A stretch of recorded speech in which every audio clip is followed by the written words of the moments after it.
Hello everyone, this is Neha Narula, working as Assistant Professor in PG Department of Computer Science, Arya College Ludhiana. In this lecture, we are going to discuss about HTML tags. In the very first slide, we are going to learn about what is basically HTML. HTML is Hypertext Markup Language. In this, the most important tags that we are going to use and learn how to use is headings, paragraphs, break tags, and how we can create list in HTML. HTML becomes more easier for the user if number of examples are executed by using various tags supplied by HTML. In the next slide, we are going to discuss about headings, paragraphs and line breaks. Headings in HTML range from H1 tag to H6. By default, H1 has the highest heading style and H6 has the lowest. In this, H2 has comparatively smallest font size as compared to H1. So basically, in the heading styles, your size decreases from H1 to H6 tag. There is no need to give any extra blank line before and after the use of heading tags. HTML automatically adds itself an extra blank line before and after the use of heading tags. In HTML, in order to create paragraphs, as we have created so far in MS Word, similarly we can create paragraphs in HTML by using p tag. We simply have to write in opening tag p and our paragraph will be created in HTML. Next, in order to differentiate between multiple lines of text or paragraphs, we use BR tag in HTML. Purpose of BR tag is the same as that of enter key. In the next slide, we will learn about the basic representation of tags that we have discussed so far. Represented over here in this slide is H1 tag that range from H1 to H6, paragraph tag, line break, to do the text bold, italic and underline. Next we have is HR tag to underline multiple lines of text or single line of text. Next, in this video, we are going to learn how we can create lists in HTML.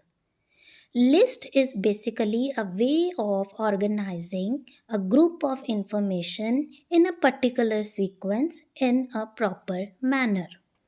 HTML provides us three types of list: unordered, ordered, and definition list. Now we are going to discuss in detail about unordered list, that is also known as bulleted list. Unordered list starts with UL tag and its closing is also mandatory, followed by a forward slash. In this, in order to create list of items, we use LI tag. In the output, we used to get bullets in front of the items we write in li tag.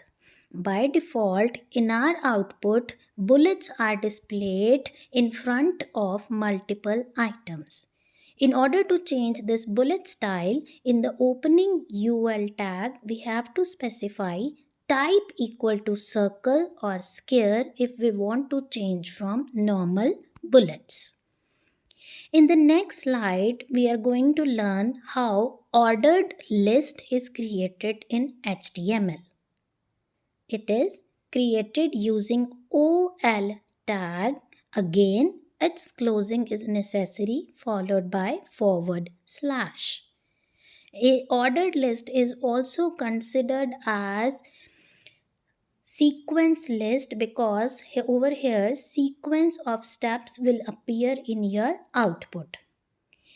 In the output you can see numbering is coming in front of cars, motorcycles and trucks. OL list by default display numbers in the output. If over here instead of 1, 2, 3 we want A, B, C, D or Roman numerals, then in the opening OL tag we have to write type equals to A and so on.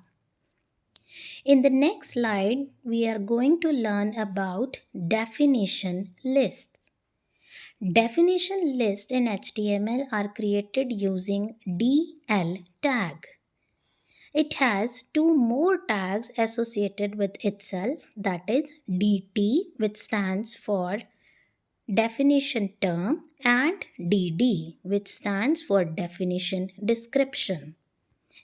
It is very easy list. As we can see in the output, the term bread is followed by its description.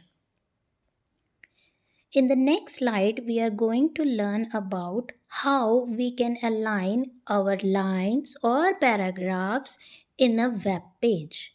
Alignment attribute has some values associated with it to do the content on the web page either left, right, center or justify. Align attribute can be used anywhere in a tag. Over here, a line value is given or denoted by value and the values are passed in double quotes. For example, in this slide we have seen H6, a line equal to center. So the statement, this is my title, will be displayed in center of the screen. And if we do a line equal to right, then my right side title statement will be seen on the right side of a web page. In the next slide, we are going to learn about various font styles and size available in HTML. By default, HTML has font size 3 and it can range up to 7. In order to provide this attribute, we have to supply size equal to and enclosed in double quotes is its value in font tag, followed by some text and then closing font tag. In HTML, it sticks to only 3 types that various browsers supports, most probably Arial, Verdana and Times New Roman.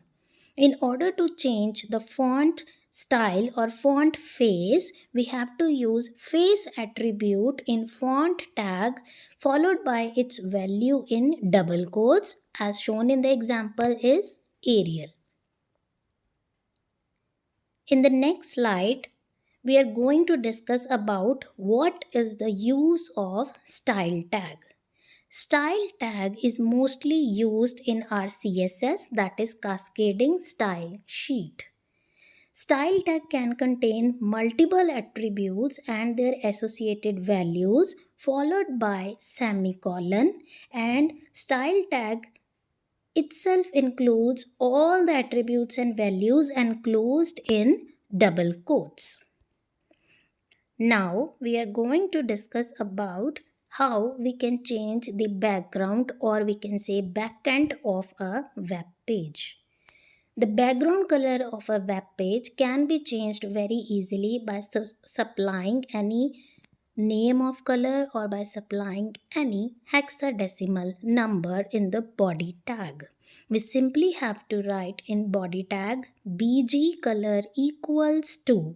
Either we can give color name or we can supply any hexadecimal value. However, if we want to apply an image as background in our web page, simply in the body tag we have to write background full form, background equals to name of image with extension enclosed in double quotes, or you have to supply the complete path of the image enclosed in double quotes. Result of this will be a whole image applied or at the back of your web page. Now we are going to discuss about the types of images that HTML supports. So the two main types of images that HTML support is GIF and JPG, where GIF stands for graphic interchange format and JPG stands for joint photographic experts group. Images in HTML are added using a very important tag, that is image tag. Image tag itself has the main attribute source whose value is enclosed in double quotes. Here source contains the exact path of the image where image is stored in your system. In the next slide, we are going to discuss how we can change the size of image. As we can see, sometimes it happens that our web page takes times to load. However, the text on the screen comes early as compared to the images that are also available on that web page. Reason being, size of that images is larger as compared to the text. So they take downloading time in order to properly show on your screen. So HTML provides us various ways how we can resize our image, as well as it provides a very important attribute of image tag, that is alt text, that stands for alternate text. Use of this alt is this: whenever any image takes some times to download, whenever the user points the cursor over that icon of image, if the image is not visible but alternative text is visible, that shows to the user which image is going to be displayed. In the next slide, we are going to see how we can resize images in HTML. The very first tag is the very simple method we can use in image tag is two more attributes of image tag, width and height. If we supply width and height according to our need, then original size of the image will be altered and the values that we supply over here, width and height, that will apply to that image. So image becomes smaller and takes less time to download. Another method to resize an image is in Paint. You have to open that image in Paint, select that image and choose Resize option.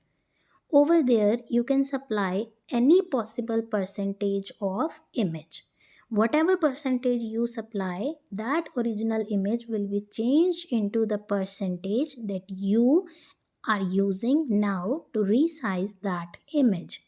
It's always better to save as your file with the new name instead of overwriting the already existing image.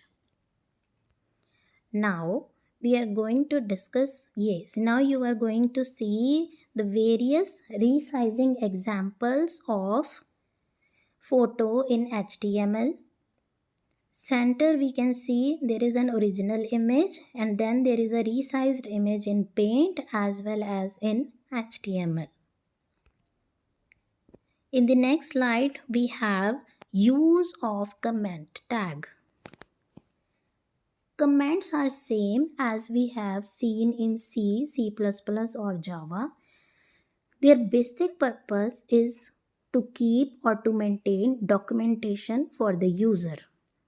Comments are basically non-executable statements. Its contents are not going to be shown on your web page when you execute it.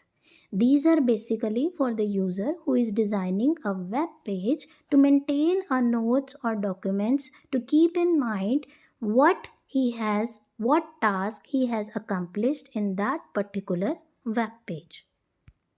In this slide, we will see the syntax of comment tag. And these contents are not going to be displayed on screen. So with this, we are over with this topic, basic HTML tags. Thank you.